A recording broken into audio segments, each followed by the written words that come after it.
नमस्कार साथियों, मैं अनुराग चौहान नववर्ष की अग्रिम शुभकामनाएं देता हूं आपको और उम्मीद करता हूं ये नया साल आप लोग नए जोश, नए उमंग और नए ख्याल के साथ शुरू करेंगे।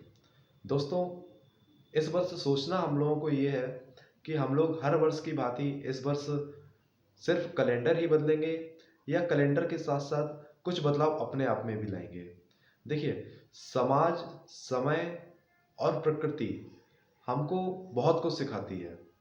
पिछले वर्ष इसी माह दिसंबर में 2019 में कोरोना अस्तित्व में आया था और संयोग देखिए, इस वर्ष 2020 में दिसंबर माह में ही कोरोना ने अपने आप का रूप बदला है और रिजल्ट हम लोगों के सामने है। तो इस चीज़ से भी हम लोग सीख सकते हैं कि एक तुच्छ सा वायरस जो अपने आप में बदलाव ला रहा है, वो बदल सकता है, वो अपने आप को अपडेट कर सकता है। तो हम और आप क्यों नहीं? हम लोग तो विश्व की या पृथ्वी की या भगवान की बनाई हुई सबसे सर्वश्रेष्ठ जाति है। तो जब एक वायरस अपने आप में बदलाव कर सकता है, अपने आप को अपडेट कर सकता है, तो हम तो ठहरे मानव, हम लोगों को भी अपने आप में अपडेट करना चाहिए। कहा जाता है कि दिसंबर का माह जो होता है वो आईने का काम करता है और जो जनवरी का माह होता है वो नए टास्क बनाने का या नए सपने सजोने का माह होता है। तो आप नया टास्क तब बना सकते हैं या नए सपने तब देख सकते हैं जब आपने अपने आप को आईने में देखा हो। आईने से यहाँ पर मतलब एनालिसिस करने से है कि हमने पिछले पूरे वर्ष भर में क्या सीखा, क्या पाया। ये हम लोगों को अपना एक बार आत्ममंथन करना चाहिए। जब तक हम आत्ममंथन नहीं करेंगे अपना, तब तक हम नए सपने कैसे सजो सकते हैं दोस्तों।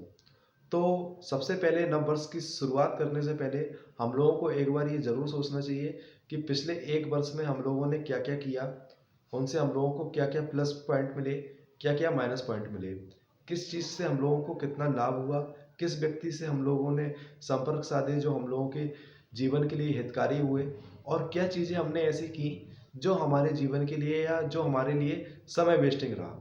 ठीक है, तो इन चीज़ों का एनालिसिस करने के बाद हम लोग नए सपने या नए टास्क सजो सकते हैं। दोस्तों, एक बात है कि अगर स्वीकार करने की हिम्मत हो, हमें अगर किसी चीज़ को स्वीकार करने की हिम्मत हो और सुधार करने की ताकत रखते हो, तो कोई भी चीज़ असंभव नहीं, हर चीज़ को हम पा सकते हैं। तो एक बार इस चीज़ का मंथन हम लोगों को ज़रूर करना चाहिए कि जो हम लोगों ने पिछले एक वर्ष में किया है उसको सबसे पहले हम लोगों को स्वीकार करना चाहिए, और जब उसको स्वीकार कर लें तो सुधार करने की ताकत रखनी चाहिए, और उनको सुधार कर लिया अगर आपने, तो ये निश्चित है कि आने वाला समय आपका ही है। दोस्तों, 2020 बहुत चुनौती भरा रहा। कई लोगों ने अपनी जॉब खोई, कुछ लोग तो खुद ही खो गए, अपने परिवार से, अपने लोगों के बीच नहीं है आज की डेट में। बहुत बड़ी बड़ी कंपनियों के बिजनेस बंद हुए, देश को आर्थिक नुकसान हुआ। इसके अलावा सबने कुछ ना कुछ खोया ही है। ठीक है, तो मेरे ख्याल से ऐतिहासिक वर्ष रहा है हम लोगों के जीवन में। जितना चुनौती भरा ये रहा, उससे पहले इतना चुनौती भरा वर्ष हम लोगों ने कभी सामना नहीं किया। लेकिन हम ठहरे भारत के लोग, हम लोगों को चुनौतियों को अवसर में बदलना बहुत अच्छे से आता है, और इसका भरपूर लाभ जो नौकरियों के लिए जो तैयारी करने वाले जो एस्पिरेंट्स थे उन्होंने उठाया। घर पे रहकर ऑनलाइन क्लासेस के माध्यम से या जो बुक्स थी उनके माध्यम से, डिफरेंट सोर्सेज से उन्होंने अपनी तैयारियां की, और लगभग पूरा एक वर्ष एस्पिरेंट्स ने अपना तपस्या के रूप में निकाला। अब आने वाला जो 2021 का वर्ष है वो उस तपस्या का फल लेने का वर्ष है। तो मेरा एक संदेश ये है कि आने वाला वर्ष आपको खुशियां देगा, लेकिन उससे पहले आप दिसंबर माह का अपना वर्ष भर का एनालिसिस कीजिए कि आपने क्या क्या तैयार कर लिया है, क्या क्या मिल गया है आपको, और क्या क्या लेना बाकी है। और जनवरी माह में अपनी एक नई स्ट्रेटजी के साथ तैयारी को बदलिए, क्योंकि अब ये जो समय है निर्णायक समय है।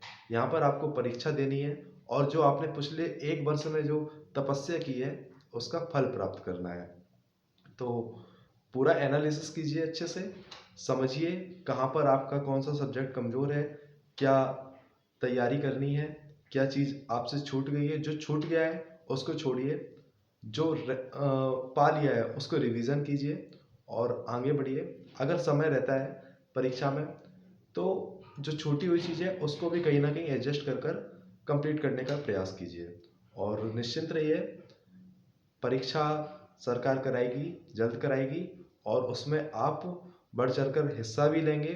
और जो तपस्या आपने की है वर्ष भर घर पर बैठकर, उस तपस्या का फल भी आप प्राप्त करेंगे। और नया वर्ष आपको नई खुशियों के साथ, वैक्सीन के साथ मिलने वाला है, तो इसको एंजॉय कीजिएगा। मेरी तरफ से, एनलाइट स्टडी क्लासेस की तरफ से आप सभी को नव वर्ष की हार्दिक शुभकामनाएं। घर पर रहिए, सुरक्षित रहिए, परिवार के साथ रहिए।